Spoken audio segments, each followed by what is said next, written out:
Hello everyone. स्वागत है आपका YouTube channel the flux maths coaching पर। आज अपन क्लास 8 10th का चैप्टर स्टैटिक्स स्टार्ट करने वाले हैं। ये बहुत ही लेंदी चैप्टर है वैसे तो, और सबसे ज़्यादा मार्क्स का भी यही है चैप्टर, 14 मार्क्स का जो होता है, और सबसे इजी चैप्टर है क्योंकि फॉर्मूला बेस है। आपको फॉर्मूला पता होगा, आप उसमें वैल्यू रखो और आंसर आ जाएगा। ठीक है। आप सभी लोगों के कमेंट मैंने देखे 12th वाले अपनी क्लास में कि सर 10th स्टार्ट कराओ, 10th स्टार्ट कराओ, तो अपन 10th स्टार्ट करते हैं। ठीक है, अपन स्टार्ट करते हैं ये चैप्टर स्टैटिक्स से। स्टैटिक्स में आपने अपन पढ़ते हैं mean, mode, median and range. ये आपने आपके 9th क्लास में भी आता है, 8th क्लास में भी आता है। स्टैटिक मतलब बेसिक से 7th क्लास में भी थोड़ा आता है इसका, जहाँ आप मीन फाइंड करते हो, मोड फाइंड करते हो, मीडियन फाइंड करते हो, रेंज फाइंड करते हो। तो इन्हीं के जो आगे उन क्लासेस से एक अब क्लासेस आपके 10th क्लास में है। तो अपन अपना पहला टॉपिक स्टार्ट करते हैं, मीन।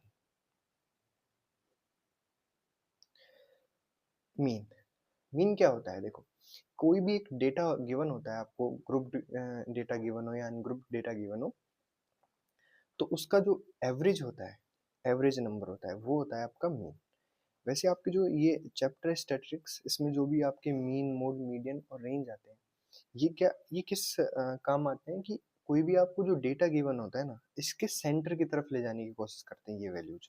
आप देखोगे मीन, मोड, मीडियन, कोई सी भी वैल्यू फाइंड करोगे तो वो वैल्यू आपको उस डेटा के सेंटर में ले जाने की कोशिश करेगी। जब भी कोई डेटा के बारे में अगर आपको कोई इंफॉर्मेशन देखनी है कि हाँ, कि ये डेटा क्या है, मतलब किसके बारे में है, तो अपन ज़्यादातर सभी चीज़ों में एवरेज फाइंड करते हैं कि भाई उसके बीच वाली अगर अपने को वैल्यू मिल जाए तो अपन उस डेटा के बारे में सब कुछ बता सकते हैं।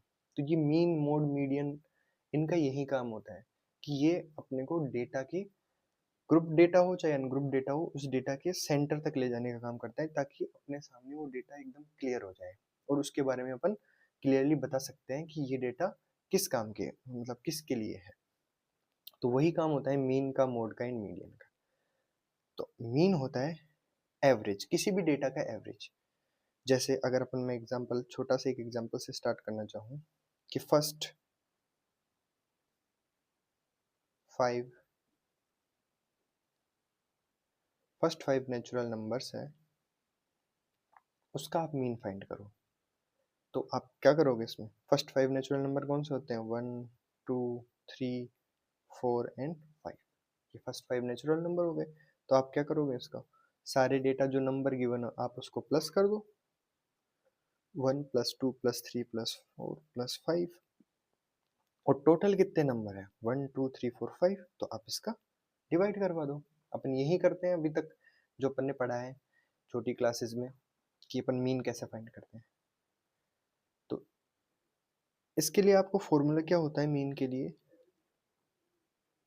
सम ऑफ ऑल ऑब्जर्वेशन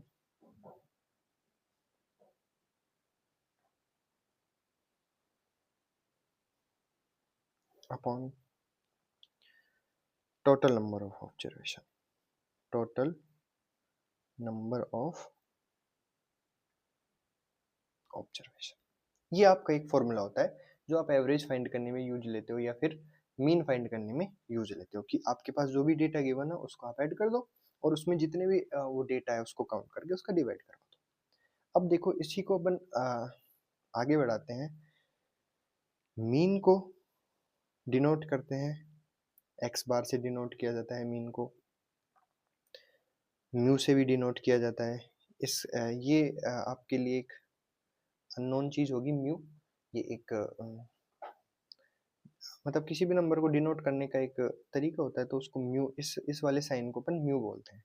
तो एक्स बार से भी डिनोट करते हैं, म्यू से भी डिनोट करते हैं, और एक चीज होती है ई ऑफ एक्स, इससे भी आप मीन को डिनोट कर सकते हो। किस किस से डिनोट कर सकते हैं? एक्स बार से भी, म्यू से भी, एंड ई ऑफ एक्स से भी। क्लियर है यहाँ तक? अब अगर अपन इसके फॉर्मूला की तरफ बढ़े, तो अगर मैं आपको एक एग्जांपल ऐसे दे दूं कि आपके पास एक डेटा है x, कोई डेटा x है जिसमें आपके एलिमेंट्स है x1, x2, x3, x4 and so on up to infinite xn तक। ये कोई आपको एक डेटा गिवन है x1, x2, x3, x4 and xn तक। आपसे बोला जाए कि इसका मीन फाइंड करना है आपको, तो वो आप कैसे फाइंड करोगे? मीन मतलब एक्स बार मुझे फाइंड करना है, तो मैं क्या करूँ? मुझे पता है, मैंने अभी तक जो पढ़ा है कि मीन होता है सारी जो आपको वैल्यूज गिवन है उनका एडिशन कर दो। तो सबसे पहले एडिशन करो, x1 plus x2 plus x3 plus x4 plus and so on up to xn, यही होगा। अपॉन क्या होता है? Total number of observation. तो ध्यान से देखो, 1 2 3 4 5 कहाँ तक जा रहा है? n तक। तो इसमें टोटल नंबर कितने हैं? n। तो इसमें किसका डिवाइड लग गया? n का। तो अपने x बार क्या हो जाएगा? अगर मैं इन सबको एडिशन को अगर मैं समेशन के रूप में लिखना चाहूँ तो क्या लिखा जाएगा? Summation x i is equals to 1 to n। अब देखो ये क्या चीज आ गई, ये थोड़ा नया लग रहा होगा आपको। इस साइन को बोलते हैं समेशन, यानी एडिशन किसी किसी भी नंबर का। आई की वैल्यू आपको कहाँ से स्टार्ट करनी है? 1 से स्टार्ट करनी है। तो जैसे आप आई की वैल्यू 1 रखोगे तो आपको x1 मिल जाएगा, फिर समेशन का मीन्स प्लस, फिर आई की वैल्यू 1 के बाद क्या आएगी? 2, तो x2 समेशन का मतलब प्लस, फिर i की वैल्यू 3 रखोगे तो x3 प्लस x4, ऐसे ही i की वैल्यू सबसे बड़ी आपको वैल्यू क्या लेनी है? n, तो xn तक हो जाएगा और अपॉन में क्या हो जाएगा? n। तो ये अपना फॉर्मूला होता है डायरेक्ट मेथड। अगर आपको अनग्रुप्ड डेटा गिवन है और आपको उसका मीन फाइंड करना है, तो साथ में अगर आपको डेटा देखो, आपको ग्रुप्ड डेटा देते हैं जिसके अंदर कुछ इस तरीके से दे दे, मान लो आपको कि कोई भी वैल्यू है, जैसे x1 है वो आपको दे दे, या फिर अगर आप इसको एक एग्जांपल से समझना चाहो तो और अच्छे से क्लियर हो जाएगा। जैसे आपको ऐसे गिवन हो 1, 1, 1, 2, 2, 3, 3, 3, 4, ऐसे कोई एक डेटा आपको गिवन है, ठीक है। अब आपको इसका मीन फाइंड करना है। मीन मीन मतलब एक्स बार फाइंड करना है। तो अब आपको क्या करना होगा? या तो आप इन सभी नंबर को ऐड कर दो, ठीक है ना, या फिर इन नंबर को जितनी इसकी फ्रीक्वेंसी आपको गिवन है, जैसे 1 कितने टाइम गिवन है आपको? 3 टाइम, तो मैं डायरेक्ट 1 को 3 टाइम प्लस करूँ या 1 को 3 टाइम मल्टीप्लाई करवा दूँ, तो कोई प्रॉब्लम थोड़ी है। प्लस 2 को 3 टाइम प्लस करूँ या 2 को 3 से मल्टीप्लाई करवा दूँ, तो कोई प्रॉब्लम। प्लस 3 को 4 टाइम ऐड करूँ या उसको 4 से मल्टीप्लाई करवा दूँ, ऐसे ही मैं 4 को 2 टाइम प्लस करूँ या 2 से मल्टीप्लाई करवा दूँ। और अपॉन में टोटल नंबर कितने हो गए? 1 2 3 4 5 6 7 8 9 10 11 12, तो इसके अपॉन में क्या आ जाएगा? 12 आ जाएगा। तो यहाँ से अब अपन मीन का फॉर्मूला लिखना चाहे तो लिख सकते हैं summation F I multiply x I upon summation F I. ये आपका डायरेक्ट मेथड होता है। जब आप डायरेक्ट मेथड में जब आपको ग्रुप डेटा गिवन होता है तब मीन फाइंड करने का एक फॉर्मूला होता है। यहाँ एफ आई क्या है? फ्रीक्वेंसी, उस डेटा की फ्रीक्वेंसी, मतलब वो डेटा कितने टाइम आया। जैसे ये 1 कितने टाइम आया? 3 टाइम। 2 कितने टाइम आया? 3 टाइम। 3 कितने टाइम आया? 4 टाइम। ये क्या हो गई?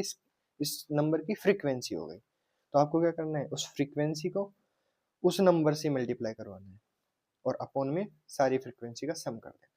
तो ये हो जाता है आपका फॉर्मूला। एक क्वेश्चन से आप समझना चाहो तो आपको अच्छे से समझ आएगा। अपन एक्सरसाइज का फर्स्ट क्वेश्चन लेते हैं जो आपको गिवन है ऐसे।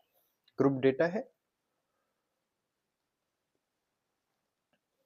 तो अब आपको देखो इसको बोलते हैं क्लास इंटरवल। आपको इंटरवल गिवन है, एक इंटरवल है 0 से 2, एक 0 2 to 4, 4 to 6, 6 to 8, 8 to 10, 10 to 12, 12 to 14। और ये इनकी फ्रीक्वेंसी गिवन है कि 0 से 2 में जो नंबर है वो 1 टाइम आ रहे हैं, 2 to 4 में जो नंबर है वो 2 टाइम आ रहे हैं, 4 to 6 में जो नंबर है वो 1 टाइम आ रहा है, 6 to 8 में जो नंबर है वो 5। ऐसे इनकी फ्रीक्वेंसी गिवन है। तो मुझे क्या फाइंड करना है? पहले देखो साथ में फॉर्मूला लिखना चाहिए कि मुझे क्या फाइंड करना है? मीन फाइंड करना है। मुझे क्या फाइंड करना है? मीन। मीन मतलब एक्स बार। तो इसका फॉर्मूला क्या होता है? वैसे अगर इस फॉर्मूले को थोड़ा अपन साइड में लिखे तो बेस्ट रहेगा अपने लिए, क्योंकि यहाँ कुछ वैल्यू आएगी। पहले अपन फॉर्मूला लिखना चाहिए अपने को, मीन एक्स बार। इसका अपन ने फॉर्मूला क्या देखा था, summation F I dot x I, summation F I dot x I upon summation F I, ये अपन ने फॉर्मूला देखा था। तो यानी मुझे इस फॉर्मूले के अंदर क्या क्या चाहिए, देखो एफ आई की वैल्यू मुझे गिवन है, मुझे क्या चाहिए, समेशन एफ आई, यानी इन सब फ्रीक्वेंसीज का सम। तो इन सब फ्रीक्वेंसीज का अगर आप सम करोगे तो आ जाएगा आपके 20। तो मुझे समेशन एफ आई मिल गया फॉर्मूले में, और मुझे अब क्या चाहिए, एफ आई मुझे गिवन है और मुझे चाहिए एक्स आई। अब देखो एक्स आई कैसे फाइंड करते हैं, इसको बोलते हैं क्लास मार्क। क्या बोलते हैं इसको, क्लास मार्क। इसको फाइंड करते हैं अपन, जैसे मुझे इस वाली फ्रीक्वेंसी का फाइंड, इस वाले ग्रुप का फाइंड करना है एक्स आई, तो मैं क्या करूंगा, इन दोनों को प्लस कर दूंगा, अपर लिमिट इसको बोलते हैं अपर लिमिट, और इसको लोअर लिमिट और इसको अपर लिमिट, तो दोनों को ऐड कर दो 0 + 2, और उसमें किसका 2.2 क्या आ गया 1, तो मुझे मेरा एक्स आई क्या हो जाएगा 1 हो जाएगा। वैसे ही सेकंड वाले ग्रुप के लिए मैं देखूँ 2 to 4, सेकंड वाला इंटरवल 2 to 4 है, तो मैं दोनों को ऐड कर दूं 2 + 4 और अपॉन में 2 का डिवाइड, 2 + 4 6/2 इक्वल में 3, तो मेरा सेकंड एक्स आई क्या आ गया 3। वैसे मैं इन दोनों को ऐड करूंगा 6 and 4 10, 10 में 2 का डिवाइड 5, वैसे 6 और 8 को एडिशन करके उसमें 2 का डिवाइड करोगे तो आ जाएगा 7, यहाँ पे 10 और 8 18, उसमें 2 का डिवाइड करोगे आ जाएगा 9, वैसे यहाँ पे 11 and 13। तो इस तरीके से आप क्या फाइंड कर सकते हो, एक्स आई। तो मुझे एक्स आई की वैल्यू मिल गई, लेकिन मुझे क्या चाहिए, फॉर्मूले में क्या है मेरे, समेशन एफ आई एक्स आई, तो मुझे यहाँ पे एफ आई एक्स आई चाहिए पहले, एफ आई डॉट एक्स आई। मतलब आपको क्या करना है, एफ आई की एक्स आई से मल्टीप्लीकेशन करवा देना है। तो एफ आई की वैल्यू 1, एक्स आई की वैल्यू 1, 1 × 1 क्या आ जाएगा 1। सेकंड में एफ आई और एक्स आई का मल्टीप्लाई करके लिखना है, 2 3 जा 6, 5 1 जा 5, 5 7 जा 35, 9 6 जा 54, 11 2 जा 22 एंड 13 3 जा 39। ये आपका एफ आई एक्स आई मिल गया आपको। हमें क्या चाहिए, summation F I x I. Summation का मतलब इन सब का एडिशन, तो इन सब का जब आप एडिशन करोगे तो आपके पास क्या आ जाएगा 162। तो मेरा मीन का फॉर्मूला क्या है, summation F I x I upon summation F I, ये मीन का फॉर्मूला है। समेशन एफ आई एक्स आई क्या मिला मुझे 162, और समेशन एफ आई कितना है 20। तो मेरा आंसर हो जाएगा 8.1।